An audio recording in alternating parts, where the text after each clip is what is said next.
Hello friends, welcome back SPS Inter College online classes. Myself Ankit Sharma. Today we are going to discuss another very important topic, that is structure of DNA. Structure of DNA.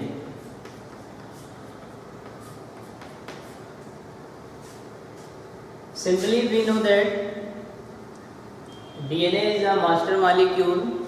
We can say that DNA is a genetic material. It's carried genetic character from one generation to another generation. कहने का मतलब ये है कि DNA एक आनुवंशिक पदार्थ है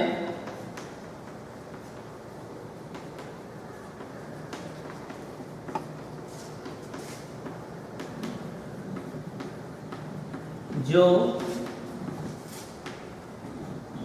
आनुवंशिक लक्षणों को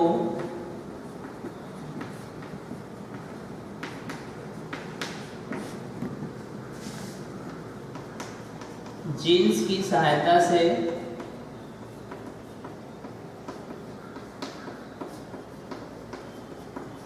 एक पीढ़ी से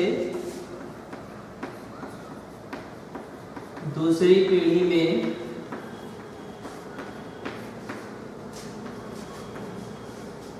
पहुंचाता रहता है।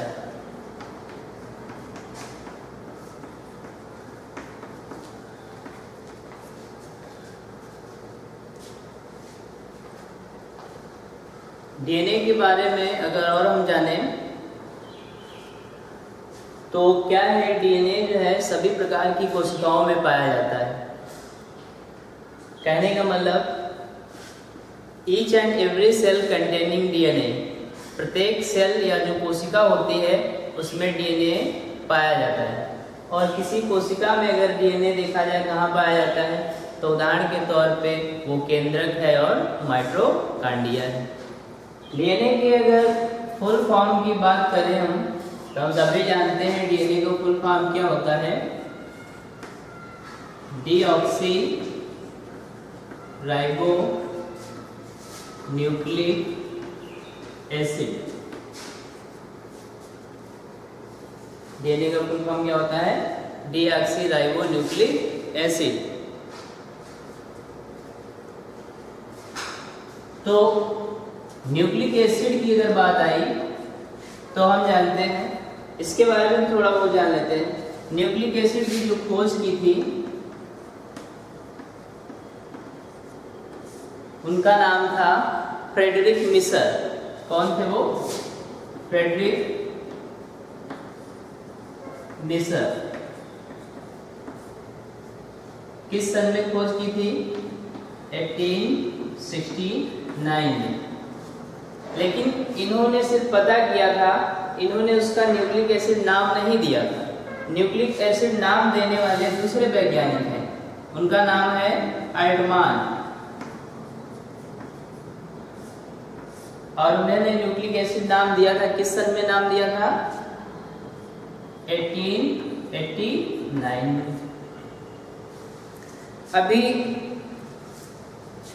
डीएनए के बारे में अगर हम पढ़ते हैं तो डीएनए का मॉडल हम लोग पढ़ते हैं बीडीएनए मॉडल, जो वाटसन और क्रिक के द्वारा दिया गया था। हम लोगों के सिलेबस में बीडीएनए मॉडल ही है, और बीडीएनए मॉडल को हम लोग पढ़ते हैं जो किसके द्वारा दिया गया था? वाटसन और क्रिक के द्वारा दिया गया था। वाटसन और क्रिक ने बीडीएनए मॉडल प्रस्तुत किया था।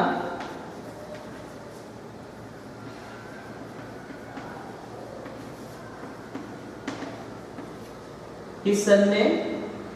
1962 में। अभी डीएनए के अगर प्रकार के बारे में हम लोग जाने तो डीएनए कितने प्रकार के होते हैं? चलिए इसको थोड़ा रफ कर देते हैं, फिर बताते हैं आगे।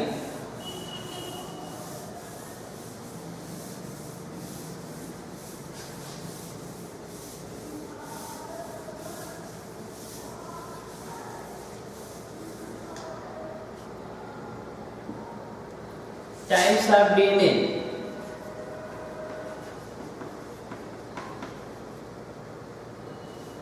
There are 4 type of DNA. A DNA, B DNA, C DNA and Z DNA।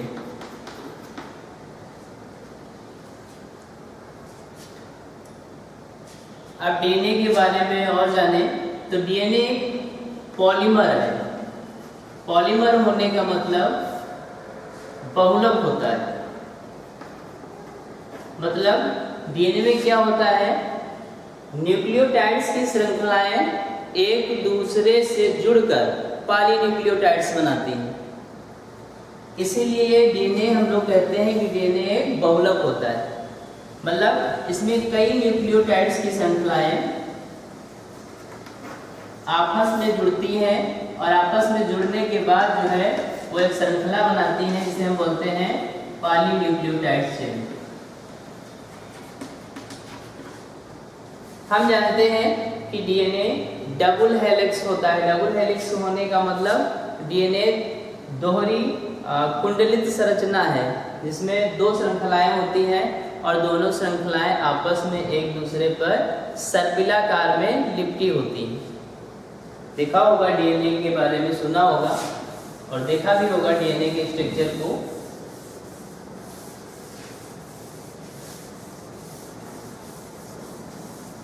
कुछ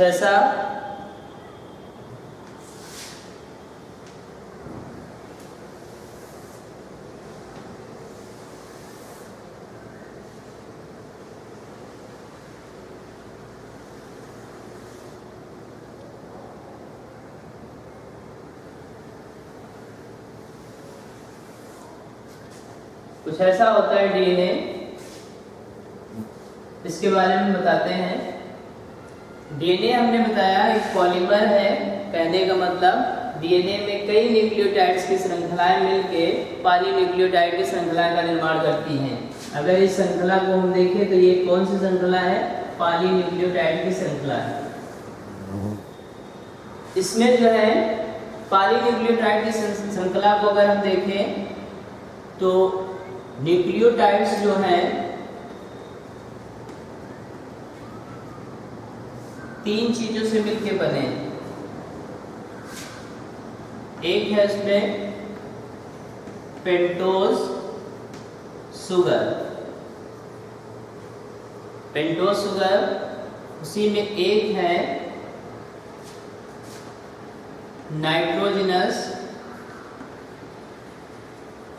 बेस, पेंटोज शुगर और नाइट्रोजनस बेस। उसी में एक चीज है जिसे हम लोग जानते हैं फास्फोरिक एसिड।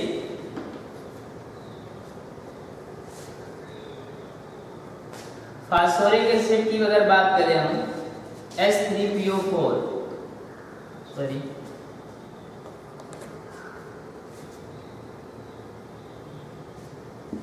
H3PO4।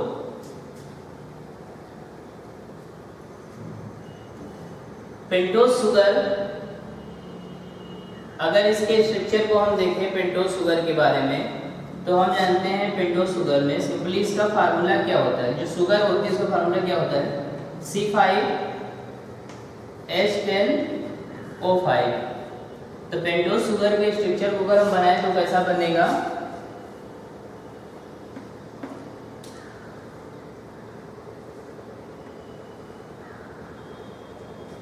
मतलब काउंटिंग कर लेते हैं, first carbon, second carbon, third carbon, fourth carbon और फिफ्थ कार्बन यहाँ पे लगा देंगे। मतलब OH H H OH H OH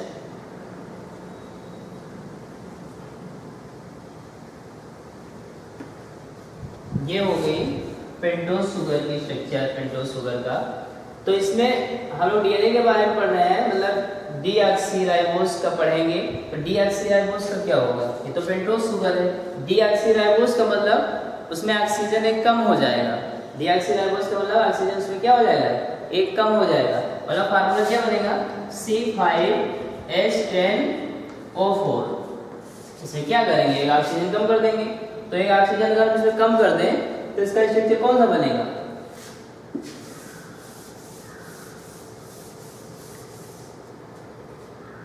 इसका स्ट्रक्चर बनेगा डीऑक्सीराइबोस शर्करा का बता रहा हूं।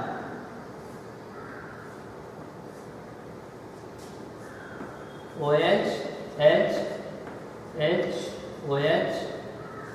अभी यहाँ पे एक ऑक्सीजन कम कर दें, ये वाला कम कर देना, H OH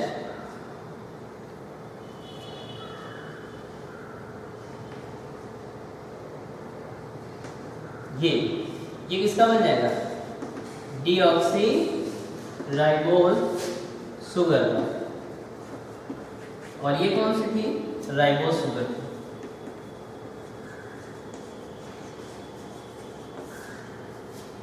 तो हम जानते हैं डीएनए में हमने सीख लिया कि डीएनए पॉलीन्यूक्लियोटाइड्स की एक श्रृंखला है, मतलब कई न्यूक्लियोटाइड्स मिलकर पॉलीन्यूक्लियोटाइड्स को बनाते हैं। अगर एक न्यूक्लियोटाइड्स को हम लोग देखें तो एक न्यूक्लियोटाइड्स में कितनी चीजें? 3 चीजें। पेंटोस शुगर हो गई, और क्या हो गया?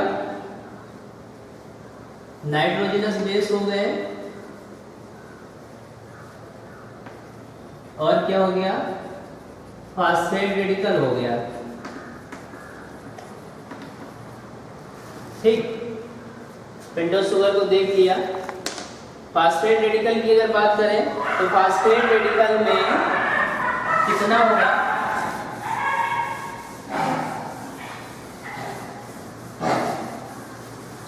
H3PO4 के अकॉर्डिंग, H3PO4 के अकॉर्डिंग, मतलब इसका अगर हम स्ट्रक्चर बनाएं तो कैसा होगा? इसकी संयोजकता कितनी होती है? इसकी संयोजकता 5 होगी। उस अकॉर्डिंग अगर इसका स्ट्रक्चर बनाएं तो P double bond O OH OH और क्या हो जाएगा? OH। बात करेंगे नाइट्रोजनस बेस की, तो नाइट्रोजनस बेस जो है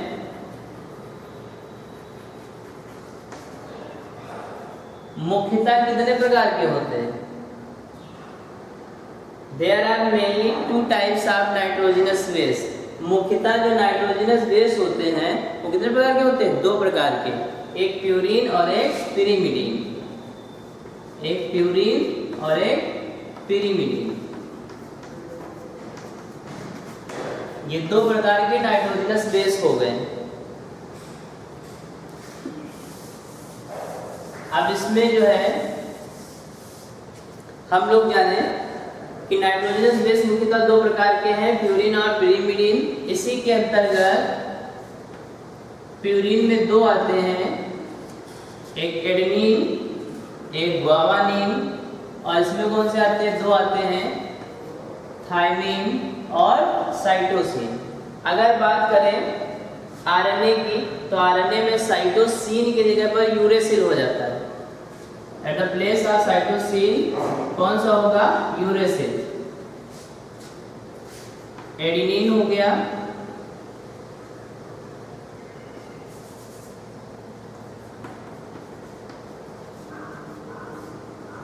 थायमिन हो गया, ग्वानिन हो गया और साइटोसिन हो गया। एडेनिन, ग्वानिन, थायमिन और साइटोसिन। अब इसके अकॉर्डिंग हम लोग स्ट्रक्चर को देखें अगर, तो क्या है? डीएनए डबल हेलिक्स संरचना है, मतलब 2 श्रृंखलाएं इसमें हैं। एक श्रृंखला ये हो गई, एक श्रृंखला ये हो गई। उसमें श्रृंखलाओं के अगर क्रम को जाने, अगर एक श्रृंखला 3' 5' है तो दूसरी उसकी अपोजिट होगी कहने का मतलब वो कौन सी होगी 5 डैश टू 3 डैश। इसका भी स्ट्रक्चर है, इसका भी रीजन है, उसको भी बताएंगे।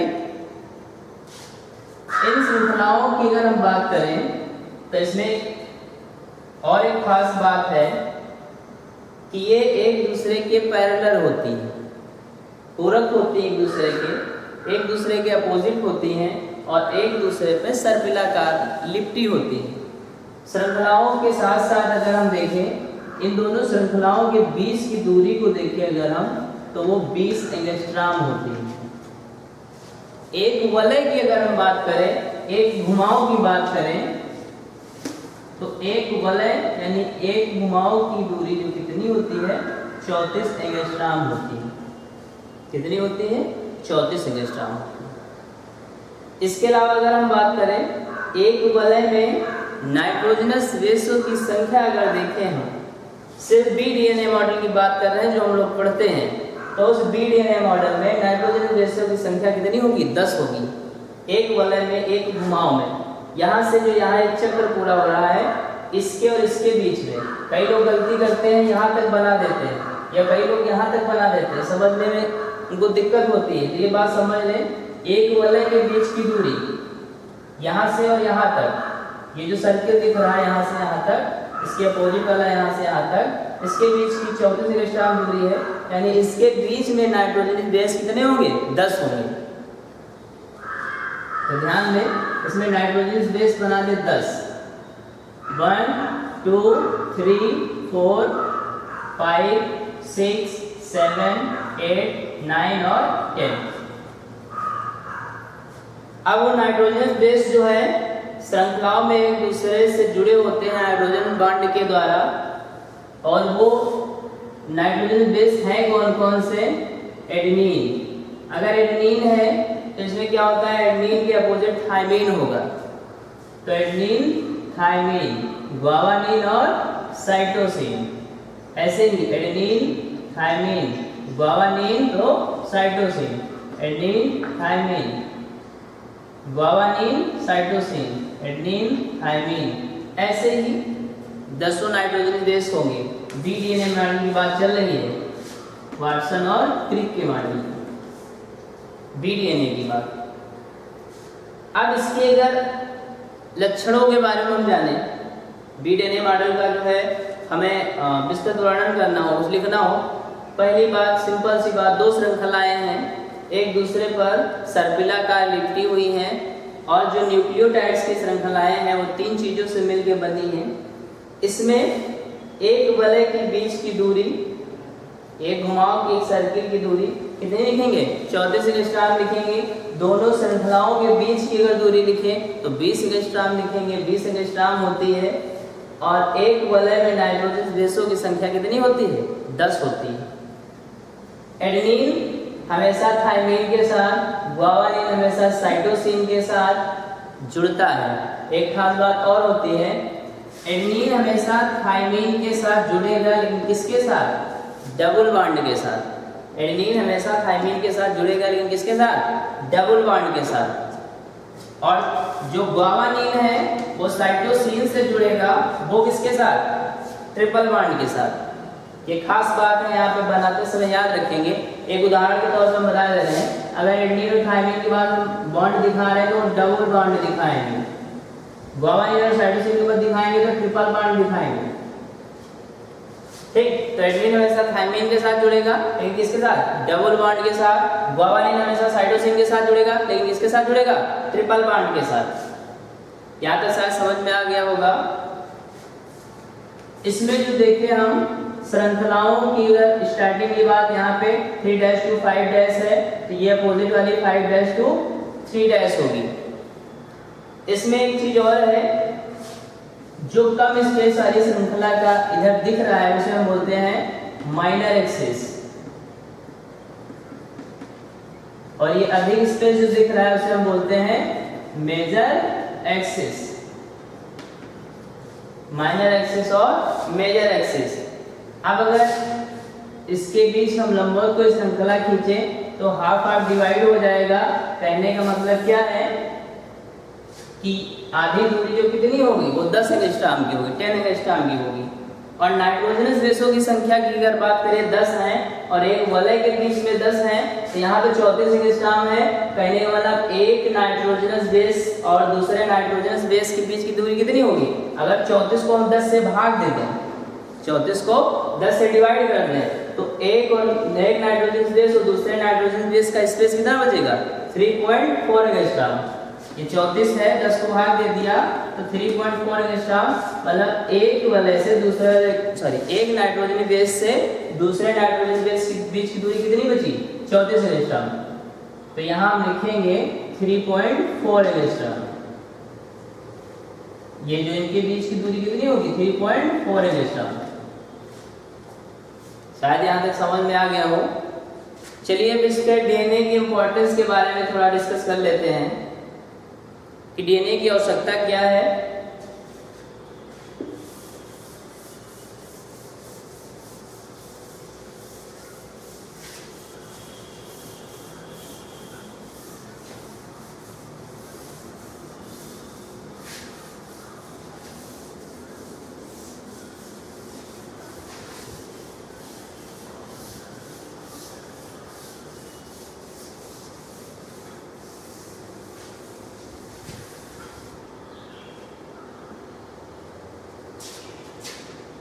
Importance of DNA।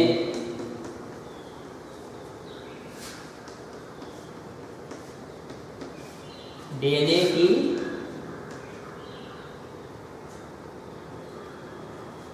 आवश्यकता।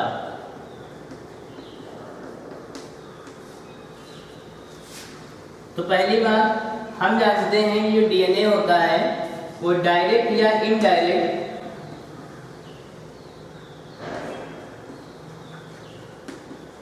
जिसे हम कहते हैं प्रत्यक्ष या परोक्ष रूप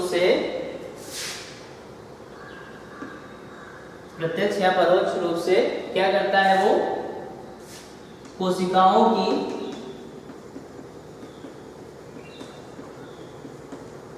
जैविक क्रियाओं का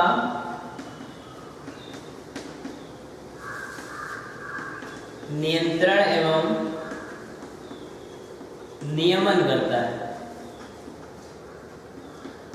एक तो इसलिए डीएनए आवश्यक है। दूसरी अगर हम बात कर लें तो हम जानते हैं, अभी सबसे पहले उसी बात की थी कि डीएनए आनुवंशिक लक्षणों को एक पीढ़ी से दूसरे पीढ़ी में पहुंचाने का कार्य करता है। तो किसकी सहायता से? जीन्स की सहायता से। तो जीन्स की सहायता से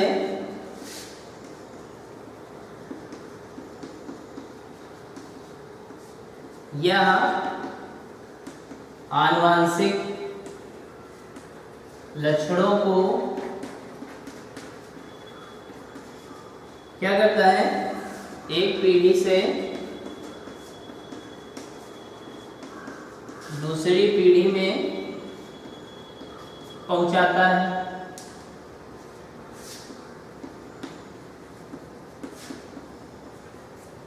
और अगर डीएनए के बारे में जाने तो डीएनए के माध्यम से ही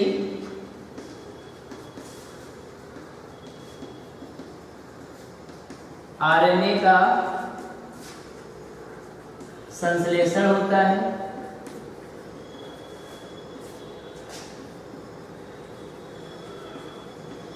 आरएनए का संश्लेषण होता है। और अगर डीएनए के बारे में हम जाने तो क्या होता है कि डीएनए जो है डीएनए टेस्टिंग के द्वारा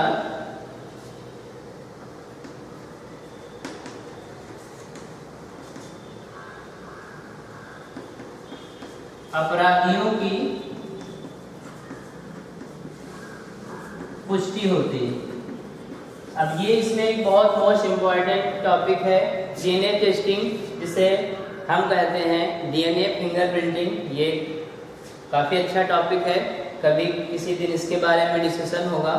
आई होप यहाँ तक आप लोगों को समझ में आया होगा, और आगे की बात अगले किसी वीडियो में होगी। और वीडियो देखने के लिए बहुत बहुत धन्यवाद। मिलते हैं किसी नेक्स्ट वीडियो में।